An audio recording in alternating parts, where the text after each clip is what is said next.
What's going on, guys? So this is my 1993 BMW E36. Used to be a 325 IS, and this is what's left of it. The reason I wanted to make this video is I haven't made any videos really with this car other than when we started working on the chassis. It was just an overwhelming build and didn't get to film it, unfortunately, but there's going to be a decent amount of content coming up on the channel with it, so I wanted to introduce the car, talk a little bit more about it, do a build breakdown, and talk about what to come as far as the car goes and what it's going to do going forward. Started out as a 93 325 IS. I got it as a complete bare shell that was crashed. I'll insert some pictures. And then pretty much cut the whole body apart and started doing all the chassis work. If you don't know, these cars have a ton of undercoating on them, so you have to take all the undercoating off, otherwise when you're welding it starts on fire. So I took all that off. This car is fully stitch welded, caged, so when you do all that work on them, if you're planning on building an E36, just expect all that rubber undercoating to catch on fire. So another reason I wanted to do a build breakdown on it is there's a lot of E36 builds out there that are drift cars, pro cars, whatever, but I think this car is very unique in its own way as far as the driveline goes. So whenever everyone sees this car at events or competitions, they think, oh, it's an LS car. All reality, it's a small block Ford car. So yeah, I'm gonna do a quick walk around and talk about all the unique things, and then we'll talk about future plans as far as what we want to do on the car and what it needs to compete in coming up. So as you can see, car's a little beat up on the front right now. It's had a few battle wounds. So this is the small block Ford. It had a dart block in it, but that broke. We don't want to talk about that. But right now it's got an A4 Ford block. That's 4-bolt mains on the crank mains. So this is the stronger block. These can handle up to 1200 horsepower. Fully built. Oliver rods, has G pistons, AFR 225 heads, Edelbrock Super Vector intake, Holley elbow with 105 millimeter throttle body, Miser pump for the water, 450 amp alternator, BBK headers, and then we've got our bad boy right here, YSI Vortex supercharger. And then this is where like all the uniqueness comes. You know, it's a small block car, YSI supercharger, and a crazy intercooler, air to water intercooler. Catch can setup. And then you got your power steering cooler, got the oil cooler, and the electric power steering. Talk a little bit more about that when we get into the interior. Got a little bit of a heat shield, all the lines going back. This car is full FDF. I really like the power steering rack that I have. They're brand new, not remanufactured or anything like that. I also want to run the same thing on that car. Custom steering shaft. Alright, got a big duck club. 85 in the rear, 85 mil in the rear, 63 in the front. Z32 calipers with the Part Shop Max adapters, 5x114 converted front and rear, extended studs of course, M3 mirrors. Got the Halo FIA racing seat. I don't like the Halo. I'm actually going to be changing the seat. I can't see with the Halo. I'm gonna get one that's lower Halo. Interior is a mess, but aim dash hooked up to this car is on a Link Extreme, which is also very unique for the driveline that I run. Not a lot of people, actually I don't know of anybody else that's running a small block Ford on a Link ECU. But another big project that I want to do is clean up the interior. The LS coils are mounted inside. I'm going to change that. I don't like it. We're going to go back onto the valve covers, shorter wires and everything. They'll clean up the inside a little bit. Yeah, so right behind the small block Ford, we've got a side shift G101A 4-speed dog box by G-Force, and I've got a custom made shifter out of a handbrake handle to kind of offset it to center, and that way I can have my handbrake right here. It's a custom tunnel with a reinforced mount for the hydro. Kind of show you guys the aim dash here. My stupid picture. So yeah, you can watch everything, and then you can change different settings. So this is when I'm racing. This is when I just need to see everything. Got my buttons panel here. Very simple. The Link just does everything for me. I don't really have to turn fans or anything on. The Link just takes care of all that. I just turn ignition, start the car, and my power steering pump, which works pretty good. This is my brake bias, front to rear. And then this is what I was talking about earlier with the electric power steering. I can adjust the feedback, pretty much how much pressure the power steering pump gives. So if I turn it on here, I can lower it. And here it come down now, which gives me more feel but less assist. And then I can turn it up, and I can actually turn the wheels pretty easily. I can turn it without a steering wheel, but I always have it pretty low.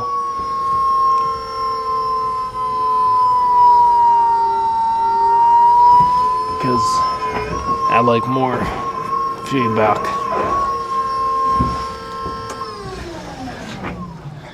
Alright, we got our Taylor tie down box. This is full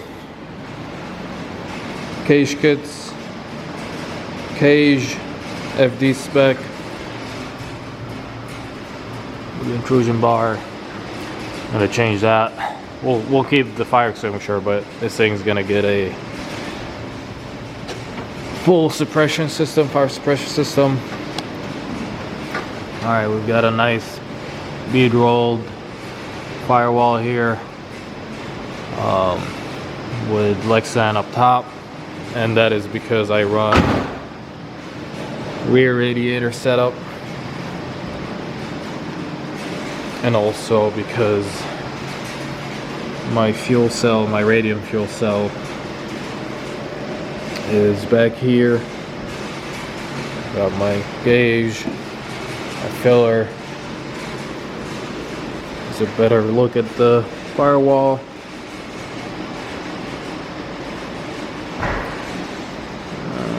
This is the mess of a wiring that I gotta go through. Really like the M3 style mirrors. Show you guys some of the stuff in the rear here. So some of the unique things that I've done are turn the rear window to a hatch so I can service my radiator right here. I can also get into like the lines, fuel cell. I'm gonna change the quick release. It's not gonna be the same gonna be a lot easier and a lot better. These windows will also be quick release, so I can get into the fuel cell. And then under this bead rolled panel here, we've got a heat exchanger for the air to water intercooler. And then, yeah, if anybody knows that, that's what's up. Alright, so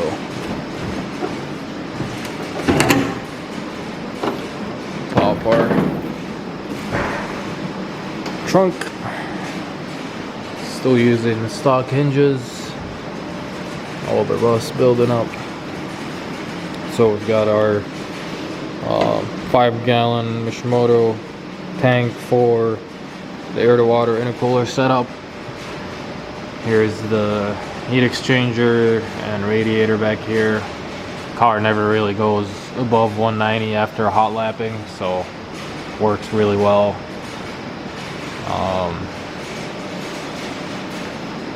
Yeah, this, I have to tape this up because this lock got messed up, and yeah, not very good product.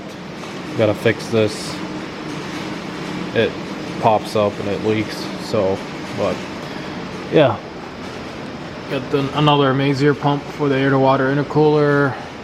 Got the external reservoir BC coilovers.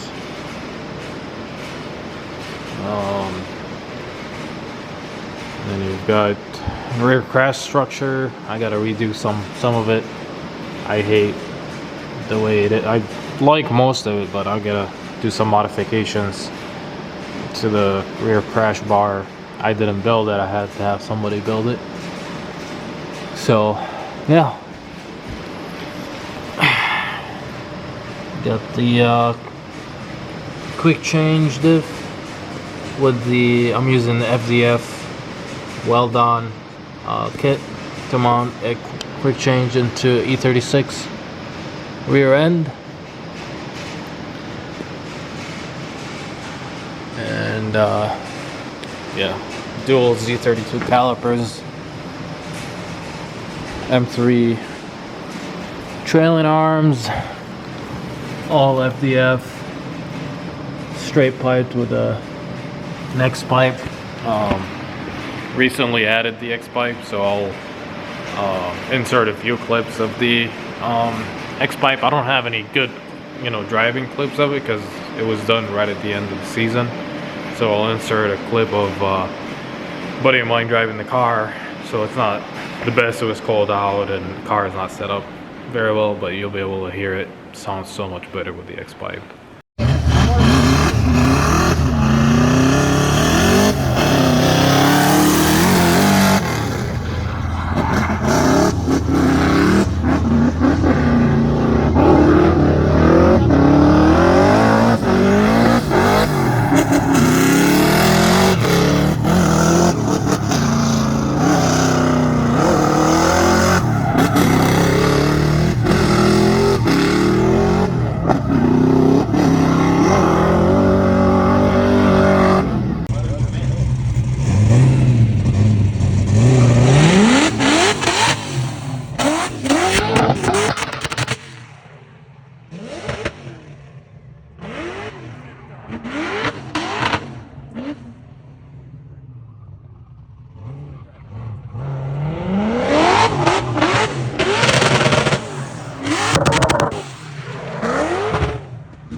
I really wanted to put this car on a lift and show you guys underneath, but it's like -10 degrees Fahrenheit outside, and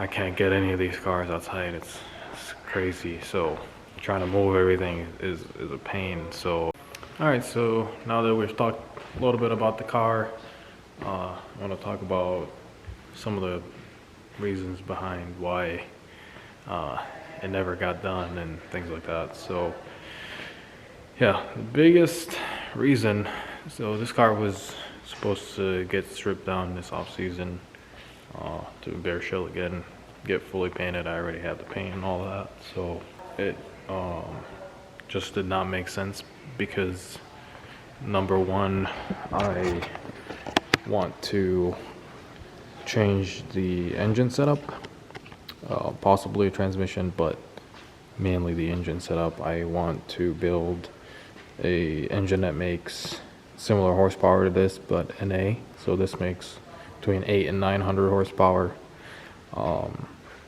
and I want to build one that can do the same thing but NA, so we can get rid of supercharger, intercooler, all the water that's in it, all the lines, the heat exchanger, and the 5-gallon water tank, which would drop about estimated 200 to 300 pounds off the car, which is huge, especially since a lot of the weight is up here and it's kind of off center. So it would make the car a lot more balanced, but to build something like that, it is extremely expensive, especially after having engine issues. I only want a proper engine shop to build it. That was the biggest reason why I didn't want to tear the car apart, finish it, paint it, put it back together, because I want to do a different engine setup and I don't want to just ruin the paint and all that. Another big reason is I wanted to get a seat time car, and we've got the mystery build that needed to be funding, and I think that is worth to me more than finishing this car. So it works, runs, drives good, very strong, makes a lot of power. It was tough, you'll see in some of the videos I'll insert. I struggled when I first finished this car with trying to get it to work, but everything I've done as far as like tuning, cleanup, and better alternator, ignition system, blah blah blah, and then everything that I'm going to do in the next couple of months is going to make it pretty much a car that it can go anywhere and be very competitive. Like nothing can roll next to this, and I'm gonna feel like, oh man, I have a slower car. That's just never the issue. So it works very fast. It just needs some dialing in, a few things to fix, and it will perform very well for what I need to do this next season. So I run this thing on 295s usually, GT radials, but what this car needs to do in a couple months is be ready for a Pro-Am series. So I signed up for a Pro-Am series for Formula Drift, and that's going to be at the end of March and at the end of April. So it's 2 weekends, 2 runs a weekend, and it needs to perform with a 255. So I've already ran that tire on this car and it was just as fast as on the 295. So no big deal there. We don't need to fully tear the car apart and finish it and all that for it to perform. It already works. It's not painted, so I can go and bang doors and not give a shit. So yeah, I want to talk about the short-term things that are going to happen before this season, and then long-term things before next off season. So want to change the wiring, clean that up, and put the LS coils on the valve covers. We're going to do a lot of changes in the engine bay, make it more serviceable. Supercharger, got some work to do on there, but it's most of the way there. I want to change the halo seat so I can actually see. I struggled with driving this car because when I look, side to side, I can't see.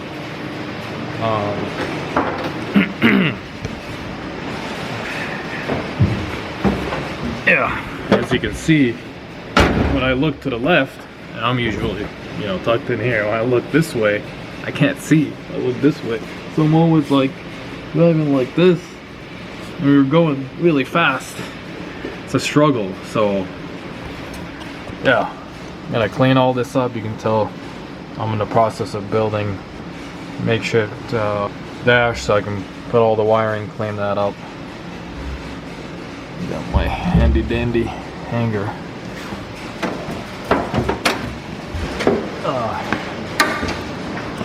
Another big thing I want to do on this car is the FDF kit for mounting your quick change. It's pretty good, but things just keep coming loose, so I'm going to build more brackets to hold the diff in there a lot better. I don't want that thing coming loose on me. Very expensive piece of equipment on this car, so really big thing on the top of the priority list is figuring out a way to weld the handbrake brackets onto the trailing arm, because I have had these parts shop max adapter brackets because I run Z32s, so I have to run those. I can't get the weld on ones because those use either Willwood or the stock E36 or M3 calipers. So I want to stay with the Z32 because everything is just more interchangeable that way. Like it makes it a lot easier. I can have a spare, and it's a spare for everything in the rear. So that's really on the biggest thing on the priority list, because the reason why this car is all mangled up in the front is I had one of those break, and I ended up spinning in front of somebody and they hit me, and when they break they lock up my entire rear end. So very big on the priority list. I think I have a way of doing it, so that's gonna be one of the things we're gonna do on this car. Gonna clean up all the etching primer where it's rusted, get it all touched up so it can last another season. Wherever there's any type of rust starting on the car, I'm gonna touch it up and make sure it lasts another season. Got a few other little projects here and there, just maintenance, and yeah, so not really a lot of things to do. You know, I'm gonna rebuild the front end, put a hood on it, all that. I've already got some parts coming for it, so no big deal. But and then I'm possibly gonna etch prime the whole car just so it's one color. I already ran it this way for one season. It'd be pretty embarrassing to run it 2 seasons back to back with not having any, you know, not having the car one color. So I eventually want to go fiberglass doors, maybe fiberglass or carbon fiber hood, but for this season we'll just run it. So yeah, it's got a ton of work, ton of money in it. It works. It just needs a few touches to go and get us the license at a pro-am event and win a few fun cash grab. And then if it does that, then it will get a reward of getting stripped down, getting fully painted, get a badass engine in it, and it will be one of the lightest and fastest E36s probably in the world. So yeah, very excited to slowly start getting this thing dialed in. I've got some things, some ideas for the front end that I want to do that if they work out, it will make this car extremely easy to drive, extremely fast. So stay tuned. I've got some things to dial this thing in. Got some cool things coming for it, and it's going to be one of the most exciting things on the channel is my journey of making it just work really well, making it really fast, very competitive, and going and grabbing that license and wherever we go, we can win. And the only thing that's gonna be the limiting factor is my dumbass with my driving. So I'm working on that. I'm always driving on the sim. I'm always, you know, working and trying to perfect that aspect of everything. So if you stay until now and listen to me talking about my stupid car, I appreciate it. I don't know why you did it, but you know, I'm out here on a negative 10-degree day, just trying to make it happen, and just trying to bring some content and sharing my journey, share my goals with you guys, and be inspired and show that it's possible. And it's a lot of hard work, you know, you're out there no matter what. So yeah, if you stayed this long, thank you. Stay tuned. I'll see you in the next one.